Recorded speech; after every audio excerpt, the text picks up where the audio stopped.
Malakas ang mensahe ng Phoenix Super LPG Fuel Masters sa pagbubukas ng PBA Commissioner's Cup matapos ang isang dominanteng panalo upang manatiling walang talo sa PBA.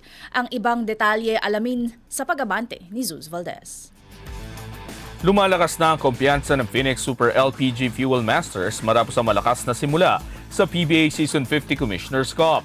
Tinambakan ng Phoenix ang Titan Ultra sa score na 109-76 sa Inares Center, Montalban upang umabante sa 2-0 record at makasalo ang Terra Firma Jeep sa maagang pangunguna sa standings. Pero para kay Head Coach Charles Tew, higit pa sa resulta ang mahalaga ang paniniwala na kaya ng sumabay ng koponan sa pinakamalalakas sa liga. I believe in this team. I really believe in the players that we have, and I think we can compete with every team naman, at least give ourselves a chance to win every game. Yun lang naman ang hinihingi namin, to fight every game. And so far, the players have been responding and they've been playing very well. Naging susi sa panalo ang matinding depensa ng Phoenix na naglimita sa Titan Ultra sa 35% shooting at halos walang maipasok mula sa 3-point area. Sa opensiba, pinangunahan ni Richie Rivero ang Fuel Masters na may 18 points habang nag-ambag naman ng 17 points bawat isa sina James Dickey at Ken Toffen.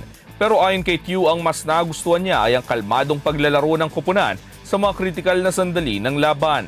Actually, I didn't have to say much. I think with this type of team, what we're trying to build is, they can kind of police themselves. They took the challenge upon themselves. They stepped up. Richie, Evan made some big shots. They were able to weather the storm. And that's how we want to play naman. We don't want to panic. And we said from day one, it's not going to be perfect. We will face challenges as a team. It's important how we respond. And, they responded well. So all credit goes to the players. Sa kabila ng magandang simula, nananatiling maingat si Tew habang patuloy nilang binubuo ang kultura ng koponan sa Commissioner's Cup.